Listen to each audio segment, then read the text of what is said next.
Handicapper Steve here, handicapping the racing from Dover Downs here on Thursday. It's the 23rd of March, 2023. Going to look at the 12th race from Dover, but before I get on to that, remember to please follow me on Twitter at HorseRacingKid5 for more selections for race courses around the world, and I mean around the world. Let's look at the 12th from Dover, which is the Open Handicap Pace. Field of 8 Pacers going for that 1 mile trip, going for that $27,500 purse.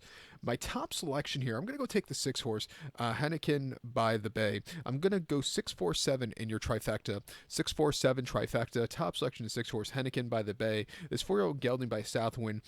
Kevin Switzer trains this one. Tim Teatrix in the sulky. Horse's most recent outing came last week on the 16th of March here at Dover in the Open Handicap, and he finished second by a head that day. He had a little bit of wide trip leaving from the gate that day. He just kind of stalked. He had the lead. He got caught late. He ran his heart out with Lasix that day for the first in quite a while. He's getting Lasix again today, which should really improve him more, and I think he could get a good race. He's been close but no cigar most recently. Two back around the 2nd of March and a win of over 60,000 last 5 at Dover, and he finished third by 5 lengths that day. From the outside, he tried to leave. He didn't get the lead. He got it shortly after at the half.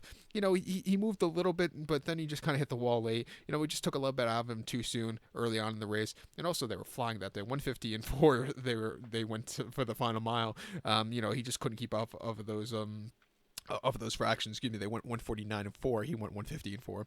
And then prior to that, and winners over 6 at Dover, 23rd of February, he won by a neck off the gate. He got the lead. He got overtaken, and he really closed up well late. 152 and 1. It wasn't his fastest time ever, but he still got the job done. A very good race there. And the Open Handicap the week prior at Dover, he finished 4th by length that day. He had a little bit of a wide trip first over, which probably cost him the victory there. And then in an Open Handicap before that on here at Dover on the 2nd of February.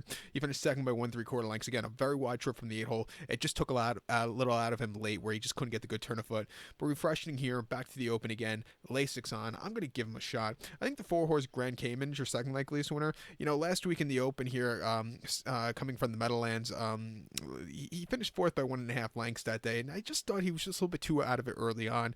Prior to that, the Meadowlands in the Open, he completely ran crap. He finished 9th by 4.5 lengths, never getting a good trip there. The closers got to him. But the week prior in the Open Handicap too at the Meadowlands, he ran a good place that day on the front end. He just couldn't keep up late, but he ran his heart out. 150 that day. He ran, finished the race at 149 and 4. The rest of the field, he ran his heart out there. Refreshing here, he's been close but no cigar all season. I'll give him a shot on the ticket also. But to recap my selection for the 12th from Dover, let's take the 6 horse Heineken by the Bay. Give kudos to the 4 horse Grand Cayman. 647 trifecta. Let's go 6-4 in the pick 3 that begins with this race. So good luck to all. Please follow me on Twitter at HorseRacingKid5. Good luck, everybody.